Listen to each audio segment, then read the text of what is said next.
Hi everyone, it's Stephanie Bearman, Dietitian for Athabasca Health Authority. Today I wanted to talk to you a bit about a tool that I often use in all of my one-on-one counseling sessions. I find it's a really great reminder about why it's important to eat a variety of foods and why the foods we eat work better together than if we're just eating one type of food at once. So that tool is our Canada Food Guide. So this Canada Food Guide is something that came out in January of 2019. And I think it's a really great tool because it reminds us why it's important to eat a variety of foods. So I know in the north, it's really hard to get a lot of these fruits and vegetables especially, but please know that it's okay to eat these in their frozen form or canned if we just give them a rinse to get rid of some of the excess salt. So the biggest group that you see here on this plate would be our fruits and vegetables.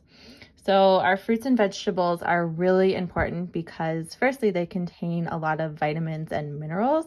All these different colors represent different vitamins and minerals that are healthy for our bodies. But also our fruits and vegetables contain a lot of fiber. It's really the fiber that's responsible for helping to keep our blood sugar stable if we have diabetes. Fiber can help to lower the cholesterol in our blood. It also helps to keep things moving through our digestive system and keep us regular. And also fiber can keep us feeling full without filling up on too many high calorie or high fat foods. So we really can't get enough of this group. And just like I said, if you're having trouble finding these in their fresh form, you can buy them from the grocery store frozen.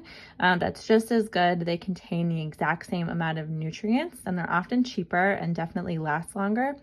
And if you're buying them in a can, just rinse off the vegetables before eating them to get rid of some of the excess salt. And if you're buying fruit in a can, just make sure you buy fruit packed in water, not syrup. The second group that's really important is our whole grains. So these foods are responsible for giving us energy. This is our rice, our bread, our pasta, our rice.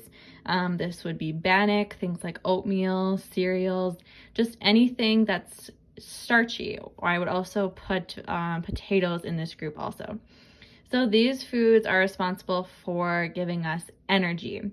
We also want to choose whole grains if we can. So this would be the brown versions of these foods. So the reason we want to choose the brown versions is just like vegetables and fruit were so important because they contain lots of fiber.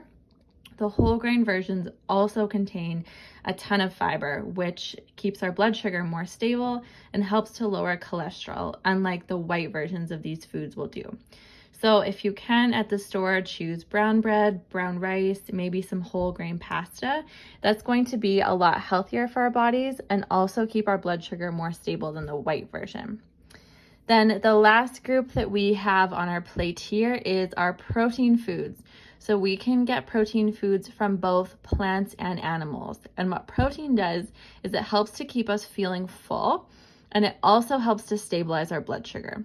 So whereas some of our fruits and our whole grains will provide us with energy and raise our blood sugar, our protein keeps our blood sugar stable and also keeps us feeling full. So these foods are also important for muscle growth and tissue repair. So in the north, you might commonly get your protein foods from wild meats like caribou, moose. Maybe we get some from beef, chicken, fish. And we can also get it from plant-based sources like beans, peas, and lentils, or nuts and seeds. So big picture, all of these different foods are important to eat for different reasons.